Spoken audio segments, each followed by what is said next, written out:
Alright, YouTube, so, well, first of all, forgive my voice, I'm coming off a bit of a cold now, but for sure Jones Beach feeling better, so until then, I'll be talking about the movie Obsession, which I just saw, and I'll be doing my spoiler-free review of this movie, so I'll say I definitely really enjoyed this movie, and I was excited for it when I saw that it opened up with 96% on Rotten Tomatoes. I admit I have seen a few of the trailers even before I knew that, but I wasn't expecting the movie to be this good based on the trailers I saw. But then when I heard the high rating, I was like, you know what, this looks fascinating. I was probably going to see it regardless, so let's just talk about the movie. It's definitely an interesting concept, not the most creative concept of like making a wish and it goes wrong and the crush becomes obsessed with the wish maker, who is an interesting character and has two other friends in the movie who are also interesting characters. And the movie definitely has very suspenseful scenes and decent amount of jump scares, which are not my top favorite horror trope, but definitely done right for this movie. And there's an epic scene, I'm not going to get into it, which is very graphic. And I heard originally this movie was almost going to be rated NC-17, but the director cut out a few scenes, and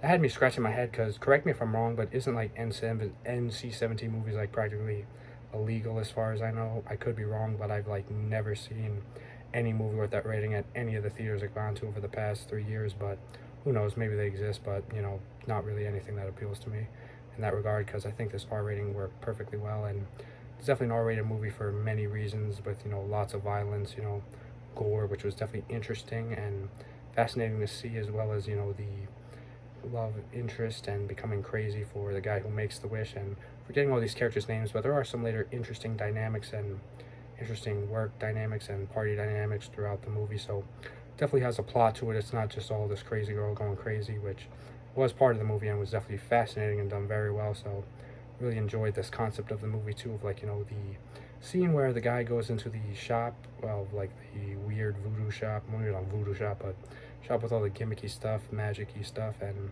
kind of reminds me of that scene in Sam Raimi's Drag Me to Hell movie, or Drag to Hell, I can't remember the exact name, but it's definitely an interesting movie from the 2000s and an underrated gem. So would also recommend that movie too. I really enjoy a lot of these horror movies, so it was definitely a good horror movie for the month of May, and definitely kicked off well. So as for the ending, not going to get into it, but it's definitely fascinating. So I would recommend seeing this movie this weekend. And until then, I hope I feel better from this cold. Thank you so much for watching. See you more soon. Goodbye.